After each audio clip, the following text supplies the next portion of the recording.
إن الحمد لله نحمده ونستعينه ونستغفره ونعوذ بالله من شرور أنفسنا وسيئات أعمالنا من يهده الله فلا مضل له ومن يضلل فلا هادي له وأشهد أن لا إله إلا الله وحده لا شريك له وأشهد أن محمدا عبده ورسوله أما بعد فإن خير الحديث كتاب الله وخير الهدي هدي محمد صلى الله عليه وسلم وشر الأمور محدثاتها وكل محدثة بدعة وكل بدعة ضلالة وكل ضلالة في النار. أعوذ بالله من الشيطان الرجيم. بسم الله الرحمن الرحيم. وإذ ابتلى إبراهيم ربه بكلمات فأتمهن قال إني جاعلك للناس إماما. وقال عز من قائل إذ قال له ربه أسلم قال أسلمت لرب العالمين. وقال عز من قائل حاكيا قول إبراهيم عليه الصلاة والسلام قال إبراهيم إذ جاء إلا من أتى الله بقلب سليم. وقال عز من قائل إذ جاء ربه بقلب سليم. برادران اسلام، دینی اور ملی بھائیوں، نوجوان دوستوں، احباب اور بزرگوں، قابل احترام ماؤں اور بہنوں، عزیز بچوں، حج بیت اللہ کی مناسبت پر، اسی طرح سے قربانی کی مناسبت پر، عید الاضحیٰ کی مناسبت پر ہم اور آپ اللہ کے کلام کی ان آیتوں کو کثرت سے پڑھتے ہیں جن میں ابراہیم خلیل اللہ علیہ السلام کا، آپ کے خانوادے کا اور آپ علیہ السلام کی سیرت کا تذکرہ موجود ہے. اس کی وجہ یہ ہے کہ یہ ساری کی ساری عبادتیں، قربانی کی عبادت، حج بیت اللہ کی عبادت اور حج کے اندر جو مشاعر ہیں، یہ سارے کے سارے مشاعر ابراہیم خلیل اللہ علیہ السلام کی سیرت سے جڑے ہوئے ہیں. ابراہیم علیہ السلام کی سیرت میں اخلاص کا پیغام ہے، اللہ تبارک و تعالیٰ سے تقوی کا، ڈر کا پیغام ہے، للہیت کا پیغام ہے، استسلام اور اپنے آپ کو اللہ تعالیٰ کے حوالے کر دینے کا پیغام ہے، اللہ تبارک و تعالیٰ کے حکم کے سامنے سر تسلیم خم کر دینے کا پیغام ہے. اس طرح سے اور بہت سارے پیغامات موجود ہیں. ہم ان باتوں کو پڑھتے ہیں، سبق حاصل کرتے ہیں اور قربانی کی مناسبت پر، عید کی مناسبت پر ان باتوں کا خصوصی طور پر تذکرہ کرتے ہیں. میرے بھائیوں، میرے بزرگوں، ایسا نہیں ہونا چاہیے کہ صرف اور صرف ہم ان باتوں کو ایک روایت کے طور پر، رسم کے طور پر، کہ اس کی مناسبت کی عید الاضحیٰ کی آئی ہے، قربانی کی آئی ہے، حج کی آئی ہے، تو ان آیتوں کو پڑھ لیں اور اس سے جو اسباق اور جو عبرتیں، نصیحتیں حاصل ہوتی ہیں اسے ہم حاصل کر لیں اور پھر اس کے بعد اسے فراموش کر دیں، بھول جائیں. یہ نہیں ہونا چاہیے. اس کا مطلب تو یہ ہوگا کہ ہم نے اللہ تبارک و تعالیٰ کی کلام کی آیتوں سے سبق لینے کا جو ادب اور سلیقہ ہے، اس ادب اور سلیقے کے ساتھ سبق حاصل نہیں کیا. کیونکہ قرآن کریم کی آیتیں، خواہ ابراہیم علیہ السلام کی سیرت سے متعلق اس پس منظر میں، اس مناسبت پر وہ آیتیں پڑھی جائیں، یا قرآن کریم کی ساری آیتیں یہ زندگی بھر کے لیے ہے، قیامت کے لیے ہے، قیامت تک کے لیے ہے. اور ایک مسلمان اور مومن کی زندگی میں ہمیشہ اللہ کا کلام، اللہ کے نبی صلی اللہ علیہ وسلم کا فرمان عملی طور پر نافذ رکھنا چاہیے، رچا بسا ہونا چاہیے، اس کی تطبیق ہماری اور آپ کی زندگی میں دکھائی دینی چاہیے. اگر ہم اس طرح سے اللہ کے کلام کی آیتوں کو پڑھیں اور سمجھیں اور خصوصیت کے ساتھ اس مناسبت پر ابراہیم خلیل اللہ علیہ السلام، اسماعیل ذبیح اللہ علیہ السلام، ایسے ہی ابراہیم علیہ السلام کی زوجہ حضرت ہاجر اور حضرت سارہ علیہ السلام کی سیرت کو پڑھیں اور اس سے خواتین کی زندگی میں جو عبرت اور نصیحت کی باتیں ہیں اسے ہم حاصل کریں اور پھر اس کے بعد اپنی آنے والی اگلی زندگی میں اس سبق کو فراموش کر دیں تو یہ بہت بڑے خسارے کی چیز ہوگی، بہت بڑی محرومی کی چیز ہوگی. میرے بھائیوں، اصل میں یہ پیغام بڑا عظیم الشان ہے، گرچہ ابراہیم علیہ السلام سے اور ان کے خانوادے سے جڑا ہوا ہے، لیکن آپ یاد رکھیں جو پیغام مل رہا ہے ابراہیم علیہ السلام کی سیرت میں اخلاص کا، للہیت کا، تقوی کا، ایسے ہی انابت کا، اثبات کا، ایسے ہی میرے بھائیوں استسلام یعنی حکم الہی کے سامنے سر تسلیم خم کر دینے کا، یہ پیغام کسی وقت کے لیے خاص نہیں ہے، کسی زمانے کے لیے خاص نہیں ہے، یا شریعت کے چند احکام و مسائل سے اس کا تعلق صرف اور صرف نہیں ہے، بلکہ پورے دین اسلام سے اس کا تعلق ہے، ایک مسلمان کی پوری زندگی سے اس کا تعلق ہے۔ اس لیے ہمیں ہمیشہ اخلاص کی ضرورت ہے، ہر عمل میں، ہر علم میں، ہر زندگی کے پہلو میں ہمیں اخلاص کی ضرورت ہے، ہر پہلو میں تقوی الہی کی ضرورت ہے، ہر پہلو میں استسلام کی ضرورت ہے، ہر پہلو میں اللہ تبارک و تعالیٰ کی للہیت کی ضرورت ہے۔ اللہ تبارک و تعالیٰ کے دین کا کوئی گوشہ ایسا نہیں ہے جس میں میرے بھائیوں خواہ اس کا تعلق عمل سے ہو، یا اس کا تعلق علم سے ہو، اس کا تعلق عبادات سے ہو، اس کا تعلق ایمانیات سے ہو، اس کا تعلق حلال و حرام سے ہو، اس کا تعلق دعوت اللہ سے ہو، اس کا تعلق فقہ و فتوے سے ہو، یا اس کا تعلق میرے بھائیوں ہماری اور آپ کی وہ زندگی جس کو ہم معاملات کی زندگی کہتے ہیں، یعنی مثال کے طور پر لین دین کا معاملہ، خرید و فروخت کا معاملہ، شادی بیاہ نکاح طلاق وغیرہ کا معاملہ، ان تمام تر معاملات میں ایسے ہی سیاست کے معاملات ہیں، ایسے ہی نظم و ضبط کے معاملات ہیں، ایسے ہی کھانے پینے سونے جاگنے کے آداب ہیں، ایسے ہی بندگان الہی کے آداب، یہ حقوق اور آداب، ان تمام تر پہلوؤں میں یہ سارے اسباب، یہ ساری نصیحتیں ہمارے لیے عمل کرنے کے لیے، ہمارے لیے عمل کرنا، عملی تطبیق دینا ضروری ہے۔ اگر ہم نے اس طرح سے ان سبق کو، ان اسباق کو، ان عبرتوں کو، نصیحتوں کو ہم نے حاصل کیا تو بلا شبہ ہم نے ابراہیم علیہ السلام کی سیرت کو اور ان کی زندگی کو اپنی زندگیوں میں نافذ کر دیا۔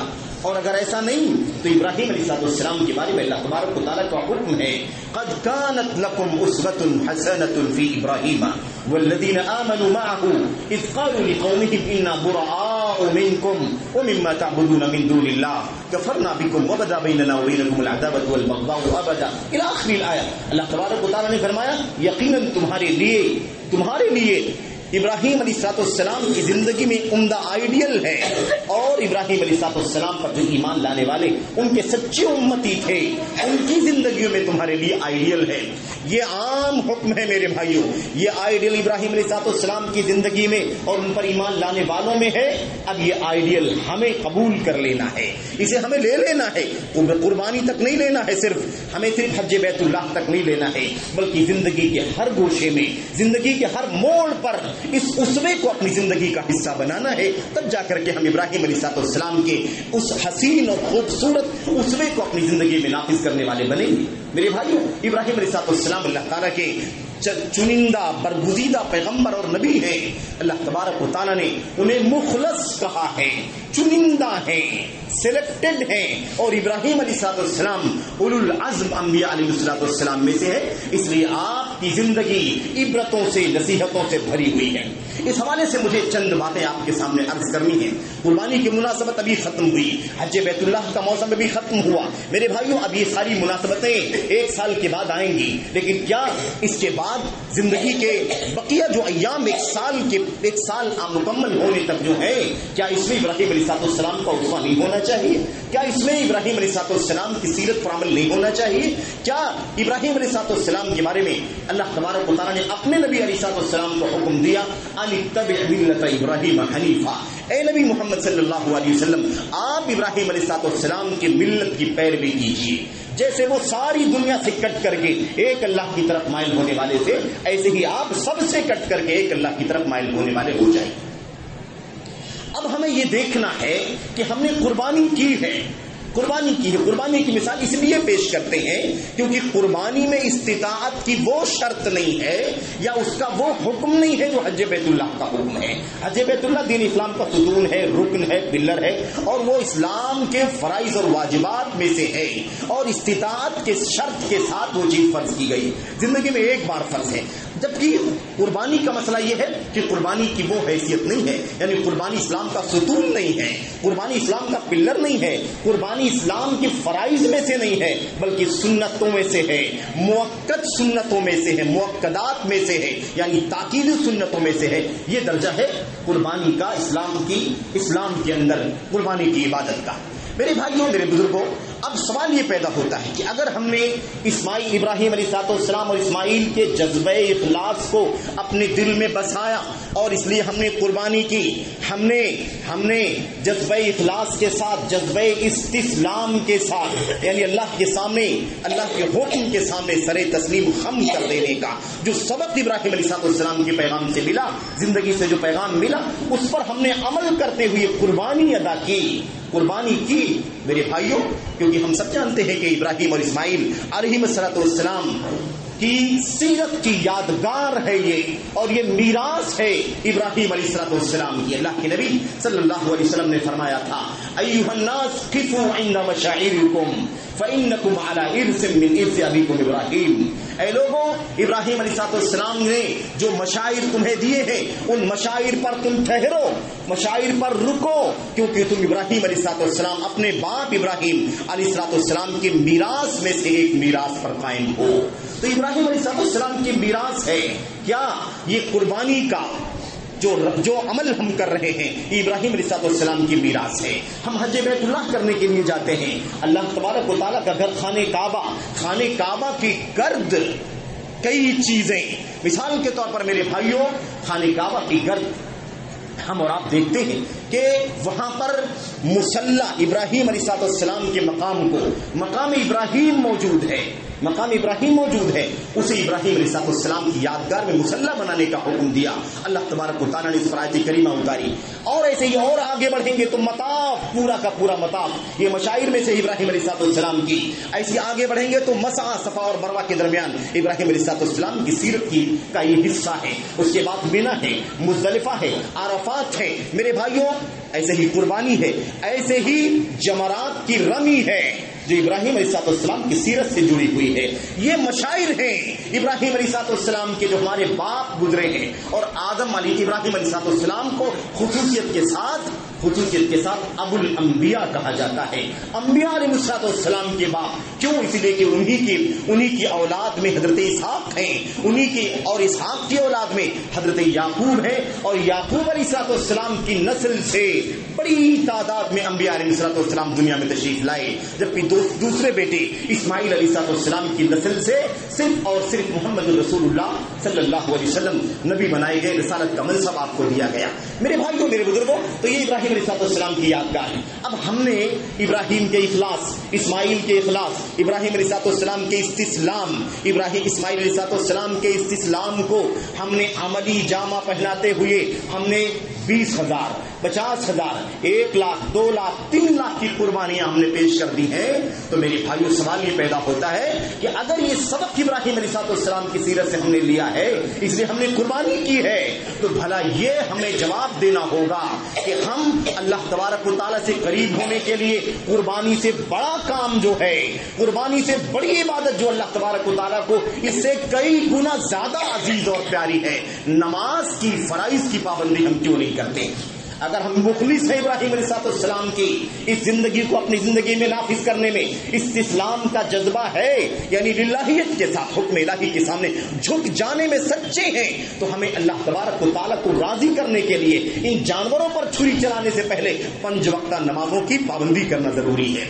اس سے کہیں زیادہ پہلے ہمیں رمضان کے روزے رکھنا ضروری ہے، ہمیں اس سے بہت پہلے اپنے اوپر جو زکوٰۃ فرض ہوتی ہے وہ زکوٰۃ ادا کرنا ضروری ہے۔ ہمیں اس سے پہلے میرے بھائیوں، اگر ہم شرط پر اترتے ہیں، استطاعت کی شرط پر اترتے ہیں، تو ہمیں اللہ تبارک و تعالیٰ کے گھر خانہ کعبہ کا حج کرنا چاہیے۔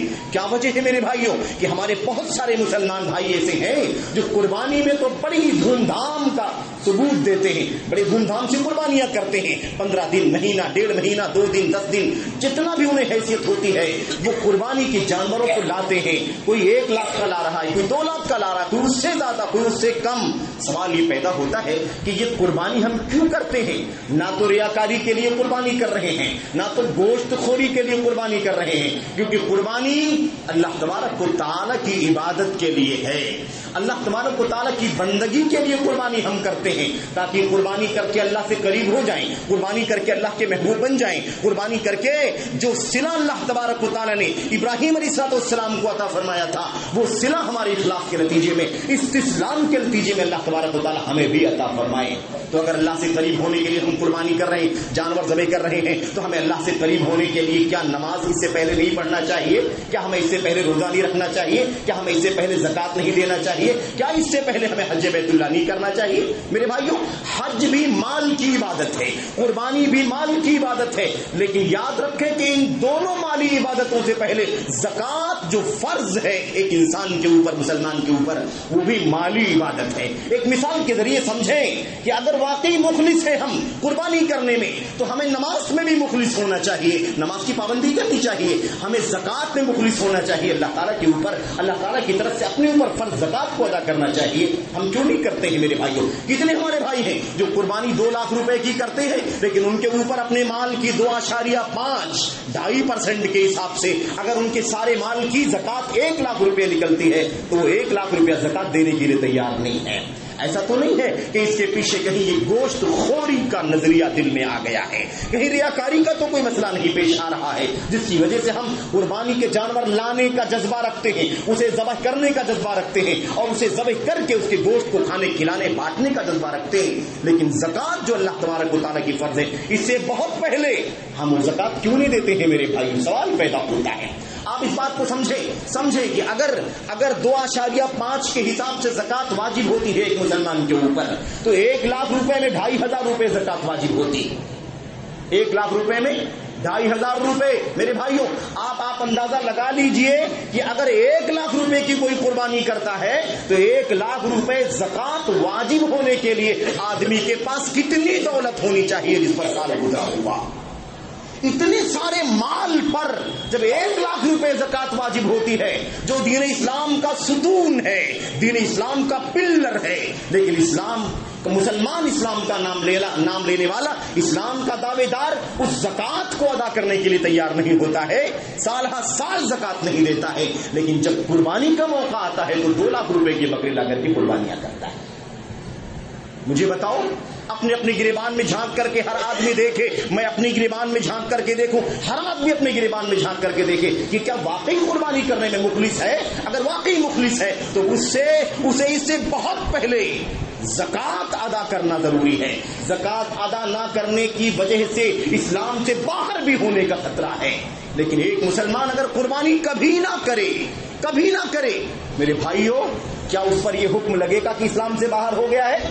وہ انکار نہیں کرتا زکوٰۃ کو، وہ قربانی کو مانتا ہے، لیکن اللہ کے نبی محمد رسول اللہ صلی اللہ علیہ وسلم کے صحابہ ابو بکر عمر رضی اللہ تعالی عنہما کی سیرت کو سامنے رکھ کر کے اگر وہ قربانی نہیں کرتا ہے لیکن زکوٰۃ کو پابندی کے ساتھ ادا کرتا ہے تو انشاءاللہ تبارک و تعالی وہ دین اسلام پر چلنے والا ہوگا۔ لیکن قربانی 2 لاکھ روپے کی کرتا ہے، 3 لاکھ روپے کی کرتا ہے، اس سے زیادہ کی کرتا ہے، لیکن زکوٰۃ جو اس کے پر فرض ہے وہ ادا نہیں کرتا ہے۔ میرے بھائیوں، سوال یہ پیدا ہوتا ہے کہ کیا واقعی یہ قربانی اخلاص کے جذبے کے ساتھ ہے یا نہیں ہے، استسلام کے جذبے کے ساتھ ہے کہ نہیں؟ ابراہیم علیہ السلام، اسماعیل کے بارے میں اللہ تعالیٰ نے کیا فرمایا؟ اللہ تعالیٰ نے فرمایا فَلَمَّا أَسْلَمَا وَتَلَّهُ لِلْجَبِينِ، جب دونوں اللہ کے حکم پر جھک گئے، دونوں اللہ کے حکم پر سر تسلیم خم کر دیے، دونوں باپ ابراہیم بھی بیٹے اسماعیل بھی دونوں حکم الہی پر جھک گئے۔ میرے بھائیوں، وَتَلَّهُ لِلْجَبِينِ، اور باپ نے اپنے بیٹے کی گردن کو، اپنے بیٹے کو اس کے پہلو کے بل لٹا دیا اور چھری چلانے جا رہے تھے، اس وقت اللہ تبارک و تعالیٰ کی طرف سے اعلان ہوا، یا قد صدقت الرؤیا، اے ابراہیم آپ نے خواب کو سچ کر دکھایا، خواب کو حقیقت بنا کر کے دکھا دیا۔ اِنَّا كَذَلِكَ نَجْزِي الْمُحْسِنِينَ، اس جذبے کے ساتھ، اخلاص کے ساتھ، الہیت کے ساتھ، استسلام کے ساتھ جو لوگ بھی عمل کریں گے، محسنین کو ہم ایسے ہی اجر و ثواب اور بدلہ دیا کریں گے۔ میرے بھائیوں، یہ ایک سوال ہے، ہم میں سے ہر شخص کی ذمہ داری ہے کہ وہ غور کرے، کیا ہم اپنے محلوں میں، اپنے پڑوس میں، اپنی گلیوں میں، اپنی سوسائٹیوں میں، اپنے شہروں میں کیا ایسے بہت سارے مسلمانوں کو نہیں دیکھتے جو قربانی میں کئی لاکھ روپے خرچ کرتے ہیں لیکن نماز ان کی زندگی میں موجود نہیں ہے، نماز نہیں پڑھتے، نماز نہیں پڑھتے وہ لیکن قربانیاں دھوم دھام سے کرتے ہیں. زکات نہیں دیتے وہ قربانیاں دھوم دھام سے کرتے ہیں. رمضان کے روزے بسا اوقات نہیں رکھتے, ہٹے کٹے لوگ. ان سے پوچھا جائے آپ بھائی آپ تو جوان ہیں, طاقتور ہیں اور صحت مند لگتے ہیں, آخر آپ روزہ کیوں نہیں رکھتے؟ تو کیا کہتے ہیں؟ وہ کہتے ہیں کیا کریں, بھوک برداشت نہیں ہوتی, روزہ نہیں ہو پاتا, روزہ نہیں رکھا جاتا مجھ سے. بہت لمبا پیریڈ ہوتا ہے, 12 گھنٹے 14 گھنٹے کا. گرمی سخت ہے, دھوپ بہت زیادہ ہے. میرے بھائیوں, آپ کو یاد ہوگا جہاد فی سبیل اللہ کے موقع پر, خاص طور پر غزوہ تبوک جس کو ہم کہتے ہیں, غزوہ ذات العشیرہ یا ذات العسرہ, اس موقع پر جب لوگوں کو اللہ کے نبی صلی اللہ علیہ وسلم نے حکم دیا نکلو اللہ تبارک و تعالیٰ کی راہ میں جہاد کرنے کے لیے, تو نکلنے والے نکل گئے. لیکن کچھ لوگوں نے کیا کہا؟ کچھ لوگوں نے کہا بہت سخت ہے دھوپ کی شدت ہے, نکلنا مشکل ہے, کیسے نکلیں, کیسے جائیں, کھجوروں کی پکنے کا وقت ہے, بہت مشکل ہے جہاد کے لیے نکلنا اس وقت سخت چلچلاتی دھوپ میں, یہ ہمارے بس کی بات نہیں ہے کیونکہ گرمی بہت زیادہ. اللہ تبارک و تعالیٰ نے کیا فرمایا؟ قل نار جہنم اشد حرا لو كانوا يعلمون. یہ لوگ کہہ رہے ہیں کہ گرمی بہت زیادہ ہے, دھوپ بہت تیز ہے, سخت دھوپ ہے, اس لیے جہاد کے لیے نہیں نکل پائیں گے. آپ اسے کہہ دیجئے کہ جہنم کی آگ اس سے بھی زیادہ تیز, جہنم کی گرمی سے بھی زیادہ سخت ہے. کاش یہ جانتے تو یہ کام نہ کرتے. میرے بھائیوں, سوال یہ پیدا ہوتا ہے کہ کیا کیسی مسلمانیت ہے, کیسا اسلام ہے, کیسا دین ہے ہماری زندگیوں کے اندر؟ یہ تو نفس پرستی ہے, یہ تو ہوس اور نفس پرستی ہے, ہوس کے پیچھے چلنا ہے, اتباع ہوا ہے قرآن کریم کے الفاظ میں. میرے بھائیوں, انسان اس کا مطلب یہ ہے کہ اس کو قربانی کا جانور لانا, کھانا, کھلانا یا دکھاوا کرنا اسے اچھا لگتا ہے, لیکن زکات جو فرض ہے اسے دینے کے لیے تیار نہیں ہوتا ہے. اس کے گردن پر وہ زکات قرض ہے, اللہ تبارک و تعالیٰ کا حکم جو اس نے ادا نہیں کیا ہے. اور کتنے ایسے لوگ ہیں میرے بھائیوں جو سال ہر سال گزر جاتے ہیں, زکات نہیں دیتے, جبکہ ہونا کیا چاہیے؟ اپنے مال کی زکات کا, اپنے مالوں کی زکات کے لیے حساب لگایا جائے, ایک ایک روپے کا حساب لگایا جائے, کتنا مال میرے پاس ہے, سال کتنے مال پر گزرا ہے, اس کی زکات ادا کی جانی چاہیے. صحابہ کرام تو 1 سال پہلے پوچھتے تھے, اے اللہ کے نبی یہ بتلائیے کہ کیا اگلے سال کی زکات ہم اسی وقت ادا کر سکتے ہیں؟ یہ سوال کیا گیا میرے بھائیوں. چچا عباس رضی اللہ تعالیٰ عنہ نے اللہ کے نبی صلی اللہ علیہ وسلم سے پوچھا, اللہ کے نبی کیا میں آئندہ سال کی زکات ابھی ادا کر سکتا ہوں؟ اللہ کے نبی نے فرمایا بے شک ادا کر سکتے ہو, یہ تو اور زیادہ نیکی کا جذبہ ہے کہ جو ابھی واجب نہیں ہے اس سے پہلے آپ ادا کرنے کے لیے تیار ہو. یہ ہے جذبہ استسلام, جذبہ اخلاص, جذبہ قربانی. صحیح معنوں میں قربانی سے کہا جاتا ہے. قربانی کا مطلب کیا میرے بھائی؟ قربانی کا مطلب جانور نہیں کاٹنا ہے, خون بہانے کا نام قربانی نہیں ہے, یاد رکھنا. قربانی نام ہے اللہ سے قریب ہونے والے کام کو انجام دینے کا. ہر وہ کام جس کو بندہ اللہ کی رضا کے لیے کرے, اللہ کا دین ہو, اللہ کے دین کے مطابق, ہر اس کام کو اللہ کے قربت حاصل کرنے کے لیے, اللہ کی رضا حاصل کرنے کے لیے جو کام بھی بندہ کرے گا, اس کام کو, اس عمل کو, اس نیکی کو قربانی کہا جائے گا. اسی لیے قرآن کریم کے اندر اللہ تبارک و تعالیٰ نے 2-3 جگہ فرمایا قربان کا لفظ آیا ہوا ہے. قرباناً آلہا, اور آدم کے دونوں بیٹوں قابیل اور حابیل کے بارے میں اللہ تبارک و تعالیٰ نے کیا فرمایا؟ اذ قربا قربانا فتقبل من احدهما ولم يتقبل من الاخر. آیت کریمہ کی تفسیر اٹھا کر کے دیکھو میرے بھائیوں, اس میں آپ کو ملے گا قربان کسے کہتے ہیں. قربان کہتے ہیں کل ما يتقرب به العبد الى ربه من صلاة او صيام او نسك او صدقة. قربانی ہر اس چیز کو کہتے ہیں, یا قربان ہر اس نیکی کو کہتے ہیں جس کے ذریعے سے بندہ اللہ سے قریب ہونا چاہتا ہو, جس کو کر کے اللہ سے قریب ہو جائے, جس کو کر کے اللہ کو راضی کر لے, جس کو کر کے اللہ تبارک و تعالیٰ کی محبت پا لے, اس کام کو قربان کہتے ہیں. من صلاۃ او صیام او صدقۃ او نسک, چاہے وہ نماز ہو, چاہے وہ روزہ ہو, چاہے وہ حج و زکات ہو, چاہے وہ قربانی ہو. یہ قربانی جس کو ہم جانور ذبح کرنے کے کرتے ہیں اللہ تبارک و تعالیٰ کے لیے, اللہ کو راضی کرنے کے لیے. اس لیے یاد رکھیں, اگر قربانی صحیح معنوں میں کرنی ہے ہمیں, اور صحیح معنوں میں ہم اور آپ قربانی کرنے والے ہیں, تو ہمیں چاہیے کہ ہم نماز کی پابندی کرنے والے بن جائیں, ہم زکات کی ادائیگی کرنے والے بن جائیں, ہم روزہ رکھنے والے بن جائیں, ہم استطاعت کے مطابق حج بیت اللہ ادا کرنے والے بن جائیں. یہ سارے کام جانور کو ذبح کرنے والی عبادت سے پہلے. اس پر دین اسلام کی بنیاد قائم ہے. وہ کون سا اسلام ہے, وہ کون سی بندگی ہے رب الجلال کی میرے بھائیوں, کہ بکری ذبح کرنے کے لیے ہم بہت کچھ خرچ کر دینے کے لیے تیار ہیں, لیکن نماز پڑھنے کے لیے تیار نہیں ہے, زکات دینے کے لیے تیار نہیں ہے, حج کرنے کے لیے تیار نہیں ہے, روزے رکھنے کے لیے, رمضان کے روزے رکھنے کے لیے تیار نہیں. تو یہ ایک پیغام ہے ابراہیم علیہ السلام کی سیرت کا. ہمیں چاہیے کہ اپنی پوری زندگی میں اللہ کے نبی ابراہیم علیہ السلام کی سیرت کو نافذ کریں. اگر صحیح معنوں میں ابراہیم کی ملت کی پیروی کرنے والے ہم ہیں, کیونکہ اللہ کے نبی کو اور ہم امتیوں کو حکم ہے کہ ہم سب ابراہیم علیہ السلام کی ملت کی پیروی کریں, یعنی ان کے دین, ان کے ایمان, ان کی عبادت اور ان کے منہج پر چلیں. اخلاص, تقویٰ, للہیت, استسلام, یہ سب کچھ پیغام ابراہیم علیہ السلام کی سیرت میں اللہ نے ہمیں عطا فرمایا. آپ دیکھیں نبی کریم صلی اللہ علیہ وسلم کو کسی اور نبی کی پیروی کرنے کا حکم نہیں دیا گیا. عمومی طور پر کہا گیا ان کی ہدایت پر, ان کے راستے پر آپ چلیے, لیکن ملت کی پیروی کیجیے. ان کی زندگی میں اسوہ ہے, ان کی زندگی میں آئیڈیل ہے. یہ ابراہیم علیہ السلام کے سوا کسی اور کے بارے میں نہیں کہا گیا. اور میرے بھائی اس بات کو اگر آپ سمجھنا چاہیں تو بہت قریب سے بھی سمجھ سکتے ہیں. اور قریب سے ہم لوگ جب درود ابراہیمی پڑھتے ہیں تو کیا کہتے ہیں؟ اللہم صلی علی محمد وعلی آل محمد کما صلیت علی ابراہیم وعلی آل ابراہیم انک حمید مجید. اللہم بارک علی محمد وعلی آل محمد کما بارکت علی ابراہیم وعلی آل ابراہیم انک حمید مجید. کیوں نہیں کہا گیا میرے بھائیوں؟ کیوں کہا گیا کہ اللہ اپنے ہمارے نبی محمد صلی اللہ علیہ وسلم پر اپنی رحمت نازل فرما, جیسے تو نے ابراہیم پر, ابراہیم کے خاندان پر اپنی رحمت نازل فرمائی, برکتیں نازل فرما ہمارے نبی محمد پر, جیسے تو نے ابراہیم پر, ابراہیم کے خاندان پر برکتیں نازل فرمائی. کیوں نوح کا نام نہیں لیا گیا؟ کیوں نہیں لیا گیا میرے بھائیوں؟ موسیٰ اور عیسیٰ کا نام کیوں نہیں لیا گیا؟ دیگر انبیاء علیہ السلام کا نام کیوں نہیں لیا گیا؟ کیوں ابراہیم علیہ السلام ہی کا نام لیا گیا؟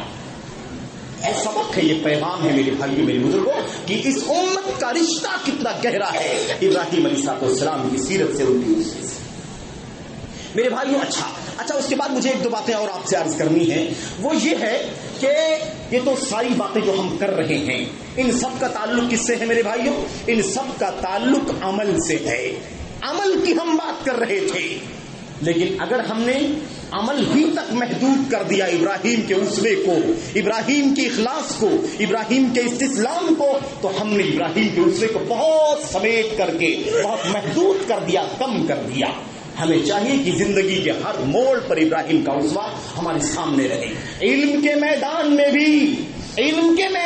بھی, دعوت اللہ کے میدان میں بھی, فتوے کے میدان میں بھی, حلال و حرام کے میدان میں بھی, بندگان کے حقوق کے میدان میں بھی ہمیں کیا کرنا چاہیے؟ ہمیں ابراہیم علیہ السلام کے اسوے کو آئیڈیل بنانا چاہیے. وہاں بھی اخلاص, وہاں بھی تقویٰ, وہاں بھی للہیت, وہاں بھی استسلام, یعنی حکم الہی کے سامنے سر تسلیم خم کر دینے کا جذبہ ہمارے اندر ہونا چاہیے. میرے بھائیوں, میرے بزرگوں, آج چونکہ دنیا کے اندر بڑے فرقے ہیں, بڑی ٹولیاں ہیں, بڑی جماعتیں ہیں, دعوت کے نام پر بہت کچھ کام چل رہا ہے, اور سوشل میڈیا کے ذریعے سے فتوے بازی کا تو بہت بڑا بازار گرم ہے, جس کو میرے بھائیوں دین اسلام کا ابجد بھی نہیں معلوم ہوتا ہے, وہ بھی میڈیا پر فقہ مفتی بنا گھومتا ہے, فتوے دے رہا ہوتا ہے. عجیب و غریب بات ہے, عجیب و غریب حالات ہیں. یہی وہ فتنے ہیں جن فتنوں سے ہمیں ابھی سے سنبھلنے کی ضرورت ہے. میرے بھائیوں یاد رکھیں, ہمیں علم میں بھی اخلاص کی ضرورت ہے, ہمیں دعوت اللہ میں بھی اخلاص کی ضرورت ہے, ہمیں حلال و حرام میں بھی اخلاص کی ضرورت ہے, ہمیں فقہ و فتاوی میں بھی اخلاص کی ضرورت ہے, استسلام کی ضرورت ہے. اخلاص کا مطلب اللہ کی رضا کے لیے کام کرنا, اللہ کی خوشنودی حاصل کرنے کے لیے کوئی بھی کام کرنا. استسلام کا مطلب اپنی ساری چاہتوں کو, اپنی ساری بھاوناؤں کو, اپنی ساری تمناؤں کو, اپنی ساری امیدوں کو, اپنی ساری خواہشات کو حکم الہی کے سامنے قربان کر دینا, اور اپنے آپ کو اللہ تعالیٰ کے حکم کے سامنے جھکا دینا. یہ ہے استسلام. اسلام استسلام کی تعلیم دیتا ہے.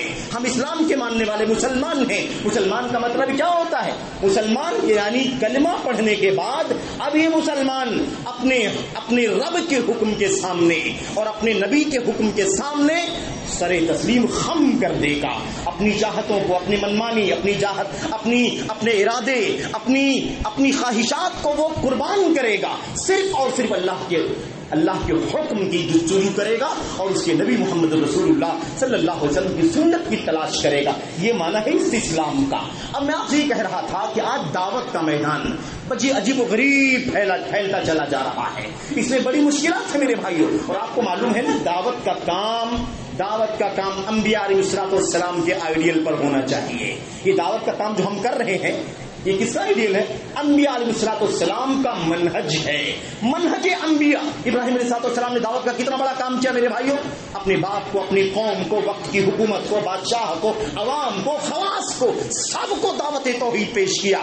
تو دعوت پہ گفتگو، دعوت کا طریقہ کار، دعوت کا انداز، دعوت کا اسلوب، اپنے قریبیوں سے بات کرنا، یعنی باپ کو اگر دعوت دینی ہے تو اس سے کیسے گفتگو کرنا، تو اپنے پرائے، خواص، عوام سب کے ساتھ دعوت کا طریقہ بھی ہمیں کس سے ملے گا؟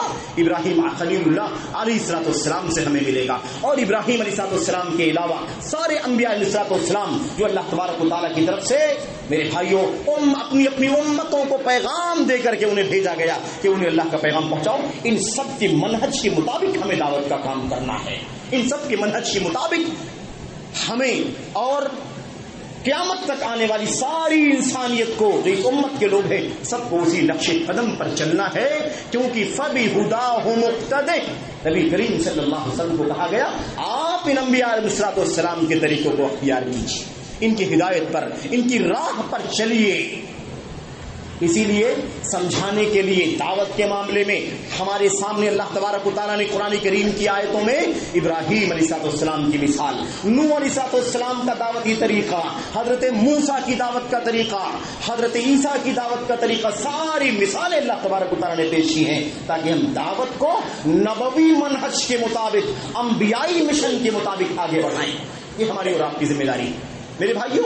اس میں سب سے پہلا کام کیا ہے؟ سب سے پہلا کام یہ ہے کہ ایک داعی، دعوت کا کام کرنے والا میرے بھائیوں، اسے چاہیے کہ وہ اپنی دعوت میں مخلص ہو، للہیت کے ساتھ دعوت کا کام کرتا ہو. آیتیں اگر آپ پڑھیں تو وَمَنْ أَحْسَنُ قَوْلًا مِّمَّنْ دَعَا إِلَى اللَّهِ، اللہ کی طرف بلانے والا، جو اللہ کی طرف بلائے، اللہ کی طرف بلائے، اپنے نفس کی طرف نہ بلائے، اپنی ذات کی طرف نہ بلائے، اپنے آپ سے نہ جوڑے، اللہ کے دین سے جوڑے. اللہ کے دین سے جڑنے کے لیے جو سورسز ہیں ان سورسز کا راستہ دکھائے امت کو، قوم کو. یہ مطلب ہوتا ہے میرے بھائیوں اس کا. ایسے ہی میرے بھائیوں اللہ تبارک و تعالیٰ نے فرمایا ادعو الی سبیل ربک بالحکمۃ والموعظۃ الحسنہ وجادلهم بالتي هي احسن. اس کے علاوہ تیسری آیت کریمہ میں اللہ تبارک و تعالیٰ نے کیا فرمایا؟ اللہ تبارک و تعالیٰ نے فرمایا الی سبیل ربک، اپنے رب کے راستے کی طرف. میرے بھائیوں اپنے رب کی طرف، اللہ کی طرف، اپنے رب کے راستے کی طرف بلاؤ. میرے بھائیوں ایسی وہ مشہور آیت کریمہ جس میں اللہ تبارک و تعالیٰ نے فرمایا تم کو، اس امت کو بپا کیا گیا ہے، اخرجت للناس تأمرون بالمعروف وتنهون عن المنکر تؤمنون باللہ ولتکن منکم امۃ یدعون الی الخیر.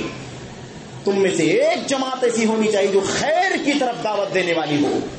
ان آیتوں کو پڑھو، ان آیتوں کی تفسیر کو دیکھو تو بات بہت واضح طور پر سمجھ میں آئے گی کہ دعوت میں بھی اسوہ ابراہیم علیہ السلام کا ہونا چاہیے، انبیاء علیہ السلام کا ہونا چاہیے. یہاں بھی ہم پابند ہیں میرے بھائیوں. علامہ ابن عثیمین رحمۃ اللہ علیہ نے اپنی تفسیر میں، آپ شاید جانتے ہو کہ علامہ ابن عثیمین رحمۃ اللہ علیہ نے تفسیر بھی لکھی ہے، یعنی تفسیر فرمائی ہے اور تفسیر کو باقاعدہ بعد میں چھاپا گیا ہے، مکمل نہیں ہے لیکن جہاں تک پہنچے ہیں وہ تفسیر چھپی ہوئی ہے. میرے بھائیوں علامہ ابن عثیمین رحمۃ اللہ علیہ الی الخیر، دعوت دیتے ہیں بھلائی کی، دعوت دیتے ہیں اللہ تبارک و تعالیٰ کی طرف. اس کی تفسیر میں کہتے ہیں کہ یہ شرط بڑی اہم ہے کہ دعوت دینے والا کس کی طرف دعوت دے؟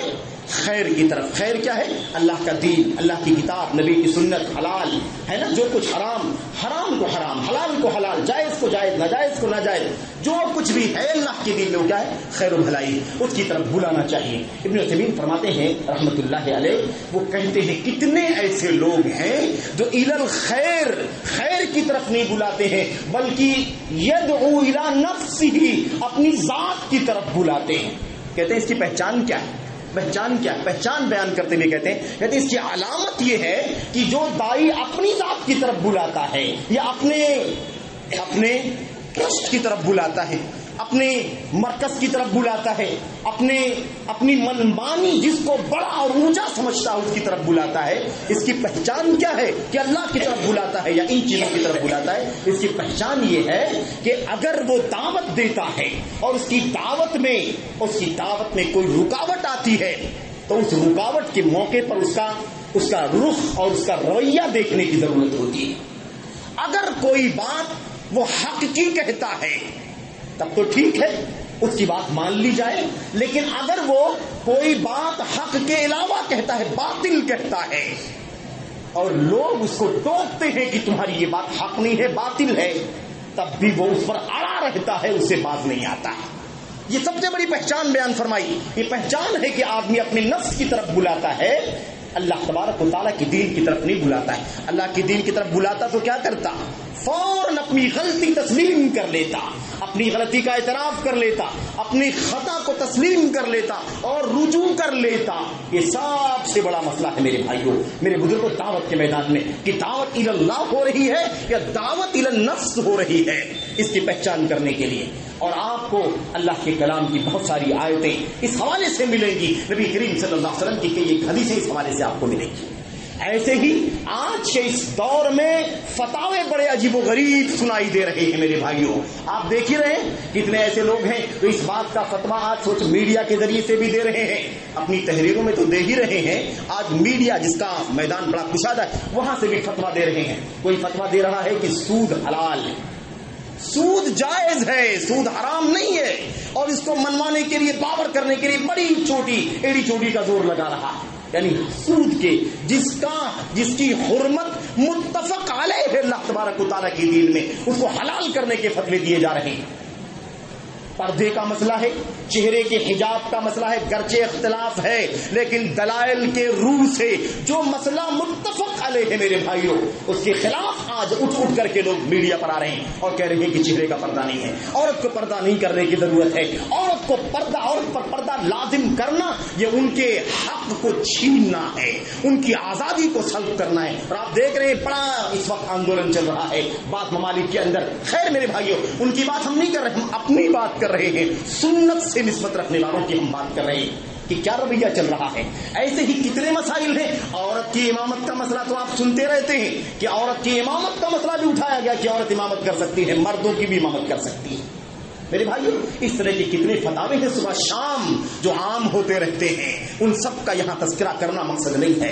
مقصد یہ ہے کہ اس مسئلے میں بھی ہمیں اخلاص کی ضرورت ہے، استسلام کی ضرورت ہے، للہیت کی ضرورت ہے۔ اس کے بجائے اس کے بغیر مسائل بہت الجھ جائیں گے، امت گمراہی کے راستے پر چل پڑے گی اگر ہم فتوے کی نزاکت کو نہیں سمجھیں گے۔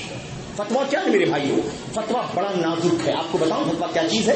فتویٰ کہتے ہیں کسی دین کے اندر کسی بھی بات کے حلال حرام کا فیصلہ کرنے پر اللہ تبارک و تعالیٰ کی طرف سے سائن کرنا۔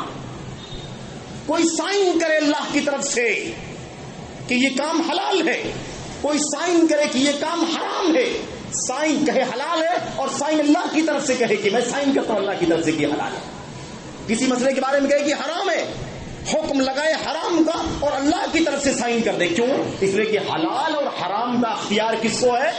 اللہ تبارک و تعالیٰ کو ہے۔ اب اللہ تبارک و تعالیٰ کی طرف سے یہ علماء جو اپنے آپ کو عالم، دائی، فاضل، مفتی کہتے ہیں، اگر یہ کسی چیز کو حلال حرام کہتے ہیں تو اس کا مطلب وہ اللہ تبارک و تعالیٰ کی طرف سے سائن کر رہے ہیں اس کے حلال ہونے پر، اس کے حرام ہونے پر۔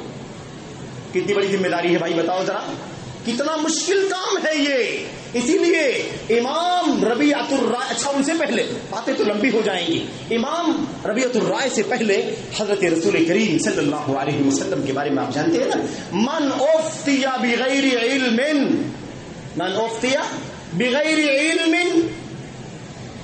اللہ اکبر، کتنی خطرناک بات۔ فقط اللہ کے نبی صلی اللہ علیہ وسلم نے فرمایا فإنما اسمہ علی من افتیٰ، اگر کسی شخص نے فتویٰ دے دیا اور فتویٰ کتاب و سنت کے خلاف دیا اور لوگوں نے عمل کر لیا تو عمل کرنے والے گنہگار نہیں ہوں گے، فتویٰ دینے والا گنہگار ہوگا۔ مفتی گنہگار ہوگا. میرے بھائیوں، اللہ کے نبی محمد رسول اللہ صلی اللہ علیہ وسلم نے بہت سنگین بیان فرمائی ہے، کیونکہ یہ مفتی اللہ کی طرف سے سائن کرنے والا ہوتا ہے. میرے بھائیوں، اللہ کے نبی صلی اللہ علیہ وسلم کی اور بھی حدیثیں ہیں.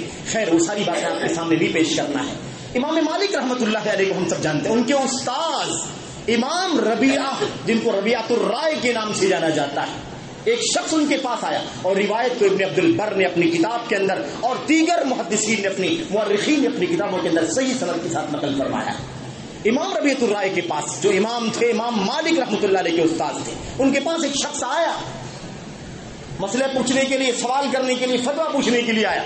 دیکھا تو امام ربیعۃ الرائے رحمۃ اللہ علیہ زار و قطار رو رہے ہیں. وقت کا امام ہے، بڑے بڑے محدثین کا شیخ اور استاد ہے، اور وہ کیا کر رہا ہے؟ وہ رو رہے ہیں. ان کے رونے کی حالت کو دیکھ کر کے وہ بھی رونے لگے، گھبرا گئے. وہ آدمی بھی گھبرا گیا کہ امام ربیعۃ الرائے کیوں رو رہے ہیں. آخر پوچھا امام صاحب سے، کہا انزلت بک مصیبہ، امام صاحب کیوں رو رہے ہیں؟ کیا کوئی مصیبت آپ کے اوپر آ گئی ہے جس کی وجہ سے آپ رو رہے ہیں؟ انہوں نے سر ہلایا، کہا نہیں کوئی مصیبت نہیں آئی ہے، یہ سب سے بڑی مصیبت آ گئی ہے. کیا ہے وہ؟ انہوں نے کہا ولکن استفتی من لا علم عنده، سب سے بڑی مصیبت جس کی وجہ سے میں رو رہا ہوں وہ یہ ہے کہ ایسے لوگوں سے فتویٰ پوچھا جا رہا ہے جن کے پاس علم نہیں، نااہلوں سے جن کے پاس اس مسئلے کا علم نہیں ہے، دین کی شریعت کی گہرائی کا پتہ نہیں ہے. ایسے لوگوں سے مسئلہ پوچھا جا رہا ہے، فتویٰ لیا جا رہا ہے، اس کی وجہ سے میں رو رہا ہوں. اور آگے کیا کہا؟ وحدث فی الاسلام امر عظیم، اور اسلام میں بہت بڑی مصیبت رونما ہو گئی. میرے بھائیوں، اگر امام ربیعہ رحمت اللہ علیہ آج کے اس دور میں ہوتے تو بھلا کیا ہے؟ ایسا شروع ہوا تھا کہ کوئی ایسا شخص کسی ایسے کے پاس فتویٰ پوچھنے کے لیے جا رہا ہے جس کے پاس مسئلے کا علم نہیں. اس کو مصیبت کہا اسلام میں بہت بڑی مصیبت رونما ہو گئی. میرے بھائیوں، جو لوگ اہل ہیں فتوے کی، ہمارے کبار علماء، ان کے فتاوے، انہیں فتویٰ دینے کا اختیار ہے، اور جو ان کے فتاووں کو سمجھنے کا علم رکھتے ہیں انہیں اتنا اختیار ہے کہ وہ مسائل کو صحیح معنوں میں اگر سمجھتے ہیں تو ان مسائل میں ان کے فتاووں کو نقل کر دیا کریں، خود مفتی عام نہ بن جایا کریں. لیکن میڈیا کا ذرا جائزہ لے کر کے دیکھو، صبح شام نہ جانے کتنے مسائل، نہ جانے کتنے فتاوے کتاب و سنت کے خلاف عام کیے جاتے ہیں، پھیلائے جاتے ہیں. اور سب سے بڑی بدقسمتی یہ ہے میرے بھائیوں، کچھ ایسے مفتیوں کی جو اپنے فتوے امت پر لازم کرنے کی بھی کوشش کرتے ہیں. یعنی میں نے جو فتویٰ دیا ہے یہی فتویٰ سب کو ماننا چاہیے، آپ کو کسی اور مفتی سے پوچھنے کی بھی اجازت نہیں. یہ کیا ہے؟ یہ تو سراسر زیادتی ہے علم کے اوپر، سراسر. اور یہ افسوس ہوتا ہے. آپ سوچئے ذرا، اگر کوئی یہ کہے اپنی زبان سے، اپنے حال سے، اپنے قال سے، اپنے رویے سے کہ میرا فتویٰ، میں نے فتویٰ دیا، یہی فتویٰ آپ کو ماننا ہے، اس کے سوا کوئی اور فتویٰ، کسی اور مفتی کی بات، کسی اور کا کوئی قول، کسی اور کا کوئی جواب آپ کو نہیں سننا، نہیں پوچھنا، نہیں ماننا، تو یہ تو دوسرے لفظوں میں اپنی تقلید کروانا ہے، اپنی تقلید کروانا ہے.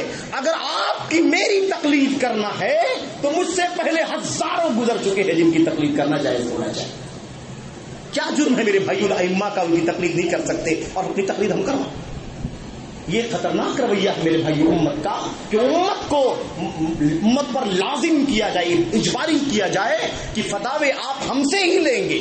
اللہ اکبر، کتنا خطرناک مسئلہ ہے. آپ سوچیے ذرا، ایک بات یاد رکھیں، فتوے کا منصب یہ ولایت نہیں ہے. ولایت کا مطلب جیسے کسی ملک کا حاکم ہوتا ہے کہ اسی کا فیصلہ چلے گا، اسی کا نظام چلے گا، ساری امت کو اپنے امام، اپنے امیر، اپنے حاکم، اپنے خلیفہ کی بات ماننی ہے.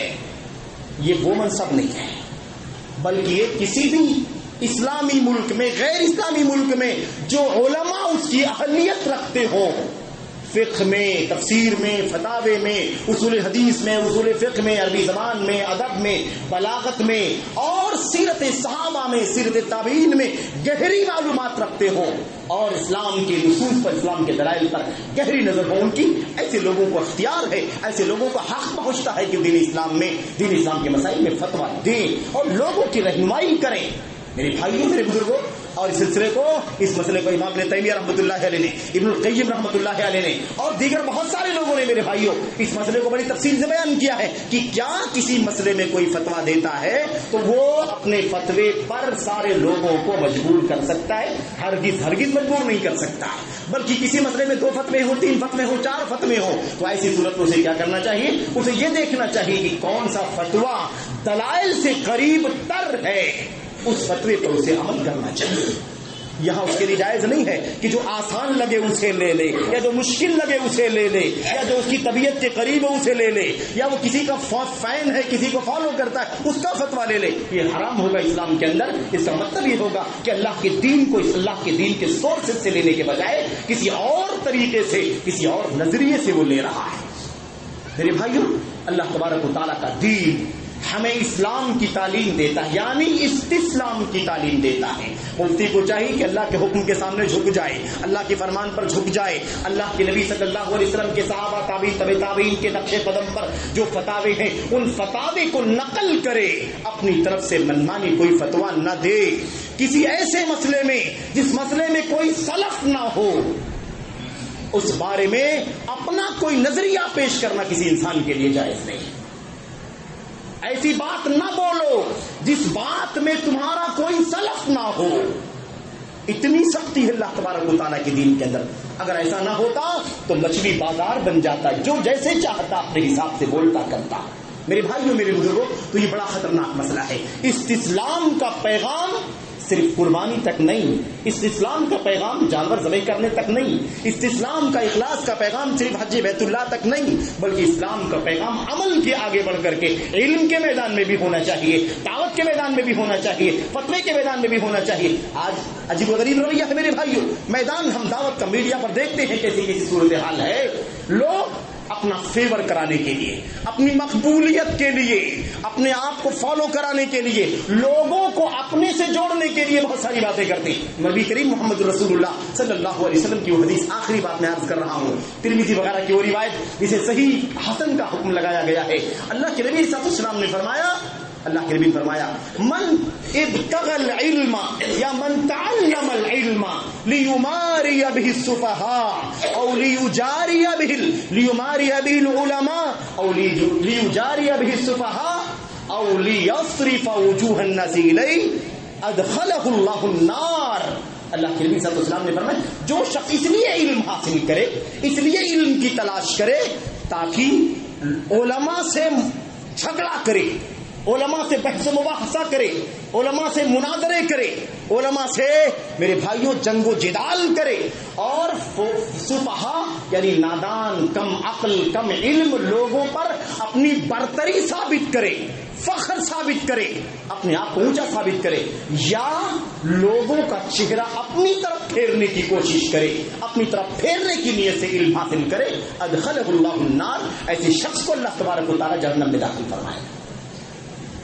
ہم ابراہیم علیہ السلام کے اسوے کے مطابق میرے بھائیوں اس سارے میدانوں کے اندر بھی ہمیں چاہیے کہ مخلص ہو کر کے رہے، استسلام کا راستہ اختیار کریں، اللہ سے ڈرے، اللہ کا تقوی اختیار کریں، اللہ کے بندوں کو اپنی ذات سے نہ جوڑیں بلکہ اللہ کے بندوں کو علم سے، علم والوں سے جوڑیں، اور جہاں بھی کتاب و سنت کے حامل علماء کرام، مسلک سلف کے حامل علماء کرام سے علم حاصل کریں، مسائل سیکھیں، فتاوے لیں، تربیت لیں، دعوت کا علم حاصل کریں، جو بھی جہاں سے بھی اس طرح سے امت کی تربیت ہونی چاہیے میرے بھائیوں۔ تو اپنی ذات سے جوڑنا یہ بالکل درست نہیں ہے میرے بھائیوں، بلکہ یہ تو بڑا خطرناک راستہ ہے، بڑا بڑا خطرناک راستہ ہے. صحابہ کرام 120 صحابہ کرام مجلس میں رہا کرتے تھے اور صحیح سند کے ساتھ روایت موجود ہے. حضرت عبد الرحمن بن ابو لیلہ بیان فرماتے ہیں کہ میں نے 120 انصاری صحابہ کرام کو پایا, ان میں سے کسی ایک آدمی کے سامنے سوال کرنے والا, مستفتی فتویٰ پوچھنے والا اپنا فتویٰ پیش کرتا تھا, یعنی سوال کرتا تھا.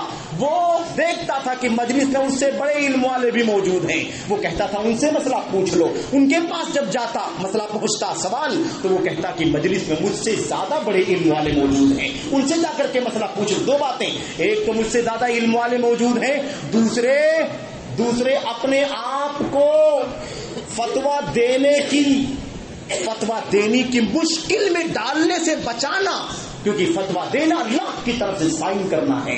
خطرہ ہے غلطی ہو گئی تو اللہ کی طرف سے غلط سائن کرنے والے ہو جائیں گے, جھوٹے سائن کرنے والے بن جائیں گے. اس عذاب سے, اس جرم سے اپنے آپ کو بچانے کے لیے کیا کرتے تھے, ان کے پاس جاؤ, ان کے پاس زیادہ علم ہے, وہ جواب دیں گے. کہتے ہیں ایسے ہی گھومتا رہتا وہ مسئلہ, پھر پہلے صحابی کے پاس واپس چلا آتا. لوگ ڈرتے, لوگ گھبراتے, کاش میرا بھائی کوئی جواب دے دیتا تو بڑا اچھا ہوتا, مجھے یہ زحمت نہ اٹھانی پڑتی. ابن عمر سے کسی نے مسئلہ پوچھا, کوئی فتویٰ پوچھا میرے بھائیوں, انہوں نے کہا مجھے نہیں معلوم ہے. اس نے پھر کہا بتائیے کیا ہے اس کا جواب. انہوں نے غصہ ہو کر کے کہا تم کیا چاہتے ہو کہ ہمیں جہنم کے اوپر پل بنا کر کے اوپر چلو. کیا مطلب, ہمیں جہنم میں داخل کرنا چاہتے ہو؟ یہ چیز درست نہیں ہے. امام مالک رحمۃ اللہ علیہ سے 50 سوال کیا گیا ایک مجلس میں, 5 سوالوں کا جواب دیا. اس کے بعد بقیہ سب سوال کے بارے میں کہا مجھے نہیں معلوم. اس آدمی نے کہا میں اتنا دور سے آیا ہوں, فلاں ملک سے آیا ہوں, فلاں شہر سے آیا ہوں, اور آپ اکثر سوال کے جواب میں کہہ رہے ہیں مجھے نہیں معلوم, یہ کیا مسئلہ ہے؟ انہوں نے کہا اپنی سواری لو, اپنی سواری پر بیٹھو اور جاؤ پورے شہر میں اعلان کر دو امام مالک کہتا ہے کہ مجھے اس مسئلے کا علم نہیں ہے, مجھے اس کا کوئی ڈر نہیں ہے, مجھے اللہ کا خوف ہے, مجھے اپنی شہرت نہیں چاہیے, اپنا نام نہیں چاہیے, اپنا نمود نہیں چاہیے کہ دنیا کے سامنے تم یہ کہو امام مالک بہت بڑے عالم ہیں, ہر مسئلے میں ہاں کہتے ہیں. میرے بھائی, ابن مسعود کی روایت بخاری کے اندر موجود ہے. ابن مسعود کی روایت بخاری میں کیا فرمایا, کہا جس کے پاس علم ہو وہ بولے, جس کے پاس علم نہ ہو وہ کہہ دے میں نہیں جانتا, کیونکہ علم کے اندر یہ بھی شامل ہے کہ جس مسئلے کا علم نہ ہو اس کے بارے میں کہہ دے کہ میں نہیں جانتا ہوں, یہ بھی علم میں شامل. اللہ تبارک و تعالی ہمیں اور آپ کو ابراہیم کی سیرت سے اخلاص کی اور اخلاص اور استسلام کا سبق لینے کی توفیق عطا فرمائے. صرف عمل میں نہیں, ہر میدان میں, زندگی بھر ہمیں یہ اسوہ اپنی زندگی میں نافذ کرنا چاہیے. اللہ سے دعا ہے کہ اللہ تبارک و تعالی ہمیں اور آپ کو استسلام کی توفیق عطا فرمائے, اخلاص کی توفیق عطا فرمائے, تقوی کی توفیق عطا فرمائے. آمین رب العالمین. صلی اللہ وسلم وبارک علی نبینا محمد وعلی آلہ وصحبہ اجمعین. السلام علیکم ورحمۃ اللہ. الحمد لله نحمده ونستعينه ونستغفره. اللهم صل على محمد وعلى ال محمد كما صليت على ابراهيم وعلى ال ابراهيم انك حميد مجيد. اللهم بارك على محمد وعلى ال محمد كما باركت على ابراهيم وعلى ال ابراهيم انك حميد مجيد. اللهم بارك وعلى ال ابراهيم انك حميد مجيد. سبحان ربك رب العزة عما يصفون وسلام على المرسلين والحمد لله.